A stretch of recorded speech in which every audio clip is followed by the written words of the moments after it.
મહેસાણા જિલ્લાના કડી શહેરમાં સોની બજાર મધ્યે ચોકસી બજારમાં આવેલ હસનૈન જ્વેલર્સ નામની સોના ચાંદીના દાગીનાની દુકાન બહાર લાગેલા સીસીટીવી કેમેરા કોઈ તસ્કરોએ 30/6/2024થી 4/7/2024 દરમિયાન ચોરી ગયાની ફરિયાદ કડી પોલીસ સ્ટેશનમાં નોંધવામાં આવી છે। ઉલ્લેખનીય છે કે આ જ સોનીની દુકાનમાંથી અગાઉ 1.5 વર્ષ પહેલાં પણ સોના ચાંદીના દાગીનાની ચોરી થયેલ, જેમાં ચોરની ધરપકડ પણ થયેલી। હવે જ્યારે સીસીટીવી કેમેરાની ચોરી થતાં દુકાનદારને દહેશત છે કે ચોર ફરી સક્રિય થયા છે અને પોતાની દુકાનને ટાર્ગેટ કરવાના છે।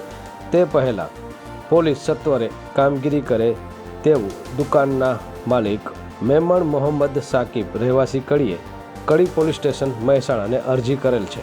Story by Mehsana bureau.